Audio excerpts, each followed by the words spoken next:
Now to the AFC conference and getting back into these receiver group rankings for this time the AFC South and how this stands so far with the last portion of our receiver group rankings concluding in the AFC South.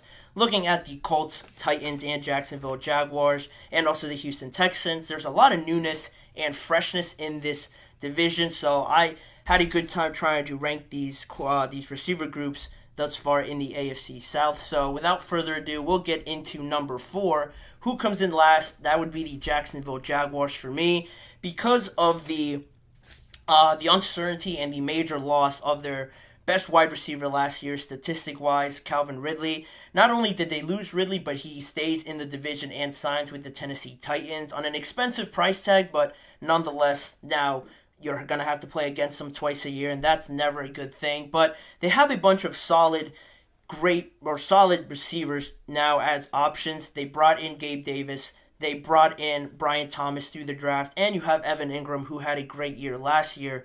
And also Christian Kirk, who finished the year injured last year. Having a full season with him can do nothing but positive things. But a lot of, I think, solid number 2 options as well. I don't think anyone out of the group there that I mentioned is really solidified himself as a wide receiver 1 at this point in their career. Christian Kirk has sort of been there, not too much reputation there to build off of. Brian Thomas, I think, can get there, but he is coming into the first year of the NFL, so to put that pressure on him, I don't think it's fair. And also Gabe Davis, not too much reputation there, reliability there to be that number 1 receiver, just based on what he did in Buffalo.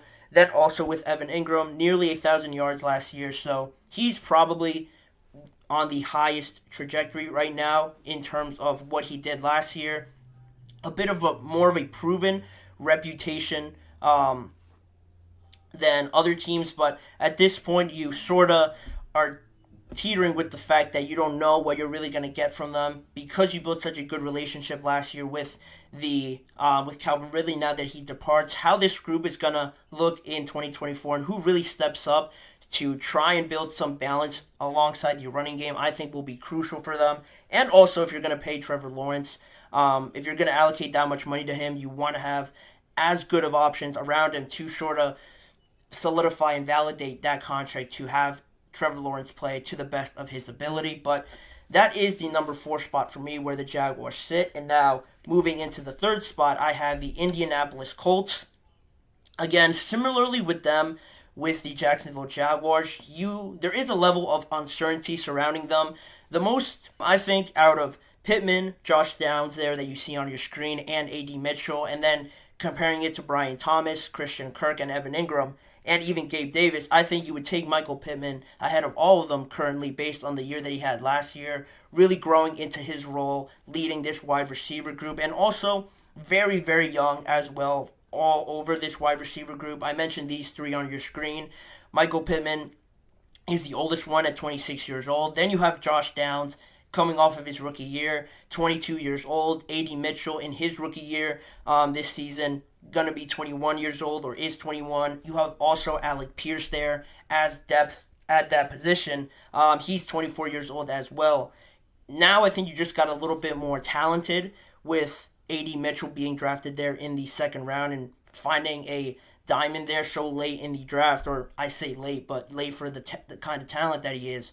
To build this young core, I think is exciting. There's a lot of potential there. I think A.D. Mitchell could be a number 1 wide receiver in this league, but at the same time, you have to just see it play out. You have to see that transition over the course of this year and the rest of his career as well. But Michael Pittman coming off of his best year, his second 1,000-yard season of his career, his best too, without really a starting quarterback or the starting quarterback for the Indianapolis Colts after they lost Anthony Richardson.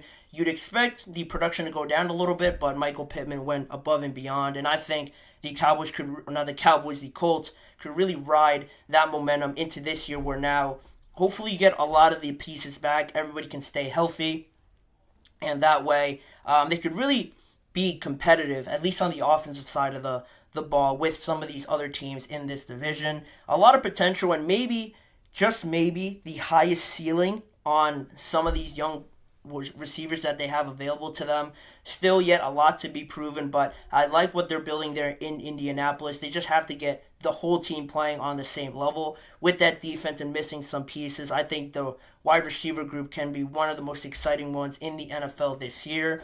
Then, with them being third, obviously you get now to the second spot on my tier list. The Tennessee Titans, very close to being my number one. Very close, because I've been very much a fan of seeing how Brian Callahan, their new head coach, has built this team from now Mike Vrabel, where he sort of built it up through the defense and running the ball and being this tough-minded team that just punches you in the mouth. Not to say that the Titans have gone softer or just have gone away from that, but now I think they've gone more to a side of more talent, more skill, maybe more finesse, for a lack of a better terms, with this team. And the big three that you see there, I'm a big fan of. DeAndre Hopkins was out there basically by himself last year with a rookie quarterback, trying his best to keep this offense really productive and in rhythm. He recorded another 1,000-yard season, and you have to get some help around him, and that's exactly what they did.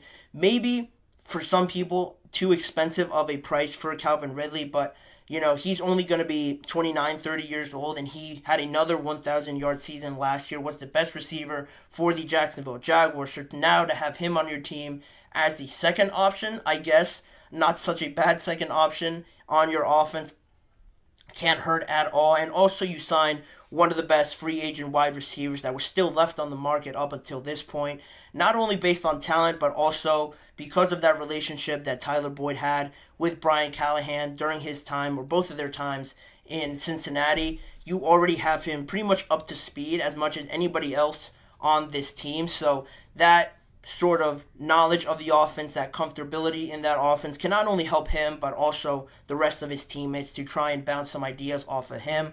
And you also still have some options other than these three. Treylon Burks, the trial's still out on him, I believe. He was a first-round receiver, has had trouble, getting used to the NFL, but the talent, I think, is still there. And will he have to work a little bit harder for that? Probably, but, you can't just give up hope on him just yet. And also, you have Okonkwo also at tight end.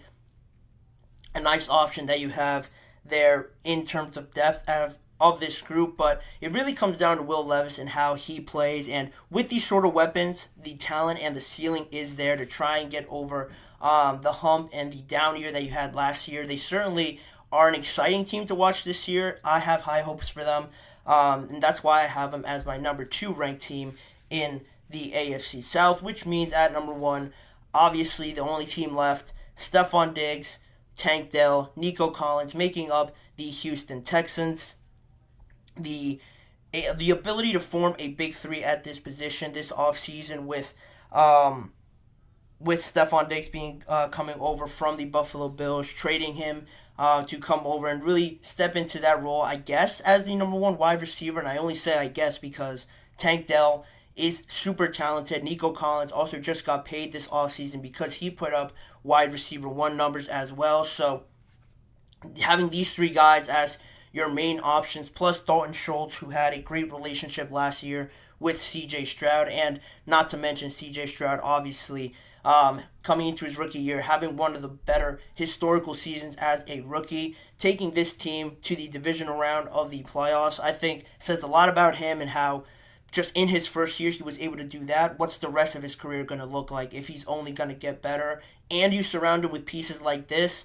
It's hard to find a flaw in this offense, honestly. It truly is, because of these 3 guys that you see on your screen. Tank Dell was on the way to a 1,000-yard season as a rookie. Nico Collins achieved that with C.J. Stroud. And then you have Stefon Diggs, who produces nothing less than 1,000-yard receiving years, and also just the experience and knowledge you get from him as the veteran of that group is not only great for the offense as a whole, but for Tank Dell and Nico Collins to learn off of that. A great bit of business by the Houston Texans to get this deal done.